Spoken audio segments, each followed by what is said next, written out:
ಅದಕ್ಕೆ ಅವ್ರ್ಯಾರು ಪಪ್ಪುನೋ ಪಪ್ಪಿ ಲಾಲಿಪಪ್ಪು ತಗೊಂಡು ಹೋಗಕ್ ರೆಡಿ ಇದ್ದ. ಪಪ್ಪಿ ಲಾಲಿಪಪ್ ತಗೊಂಡು, ಅದು ಚಿನ್ನದ ಲಾಲಿಪಪ್ಪು. ಪಪ್ಪಿಯ ಚಿನ್ನದ ಲಾಲಿಪಪ್ಗಳು ಹೋಗ್ಬೇಕಾಯ್ತು 300 ಕೋಟಿ. ಕ್ಯಾಶ್ ಕೊಟ್ರೆ ದಾರಿಯಲ್ಲಿ ಹಿಡಿತಾರೆ ಅಂತ ಗಟ್ಟಿ ಚಿನ್ನದ ಗಟ್ಟಿ ಮಾಡಿ 50 ಕೆಜಿ ಚಿನ್ನದ ಗಟ್ಟಿ ಮಾಡಿ ಅದನ್ನ ಪೆಟ್ರೋಲ್ ಬಂಕಲ್ಲೆಲ್ಲೋ ಇಟ್ಟಿದ್ದಂತೆ. ಅದು ಅಲ್ಲಿಗೆ ಹೋಗ್ತಾ ಇತ್ತದು, ಬಿಹಾರ್ಗೆ. ಅಲ್ಲಿ ಅವರು ಚಿನ್ನದ ಗಟ್ಟಿಯನ್ನು ಕರೆಸ್ಕೊಂಡು ಅವರು ಚುನಾವಣೆ ಮಾಡಕ್ಕೆ ರೆಡಿ ಮಾಡಿದ್ರು. ಇದು ಈ ತನಿಖೆಯಿಂದ ಬಂದಿರುವಂಥದ್ದು.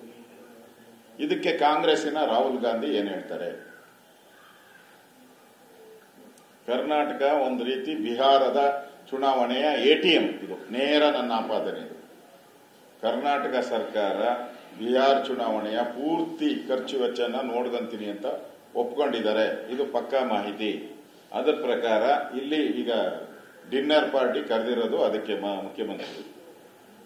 ಈಗ ಡಿನ್ನರ್ ಪಾರ್ಟಿ ಏನ್ ಕರೆದಿದ್ದಾರೆ, ಎಲ್ಲರೂ ಹೇಳಿದ್ದಾರೆ ಡಿನ್ನರ್ ಪಾರ್ಟಿ ರೀಶಫಲ್. ಅದಲ್ಲ, ಈ ಡಿನ್ನರ್ ಪಾರ್ಟಿ ಬಿಹಾರದ ಚುನಾವಣೆಗೆ ಯಾರ್ಯಾರು ಎಷ್ಟೆಷ್ಟು ಕೊಡ್ತೀರಾ, ನೀವು ಕೊಡೋದ್ರ ಮೇಲೆ ನಿಮ್ಮ ಮುಂದಿನ ಭವಿಷ್ಯ ನಿಂತಿದೆ.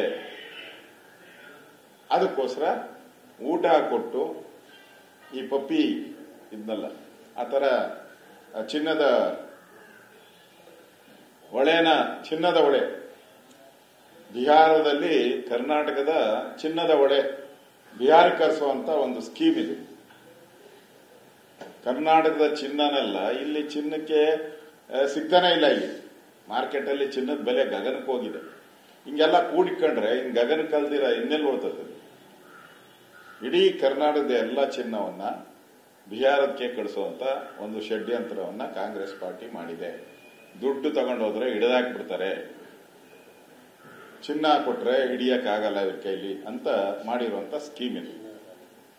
ಇದರಿಂದ ಈ ರಾಜ್ಯದಲ್ಲಿ ಇನ್ನೇನೇನು ಕಲೆಕ್ಟ್ ಮಾಡಬೇಕು ಅಂದ್ರೆ ಇನ್ನ ಪೋಸ್ಟಿಂಗ್ ಮಾಡ್ತಾ ಇದಾರಲ್ಲ, ಇದೊಂದೇ ಅಂತಲ್ಲ, ಪೊಲೀಸ್ ಎಲ್ಲಾ ಇಲಾಖೆಗಳಲ್ಲೂ ಪೋಸ್ಟಿಂಗ್ಸ್ ಏನ್ ಮಾಡ್ತಾರೆ, ಎಲ್ಲ ದುಡ್ಡು ಕೂಡ ಬಿಹಾರದ ಎಲೆಕ್ಷನ್ಗೆ ಹೋಗ್ತಾ ಇದೆ.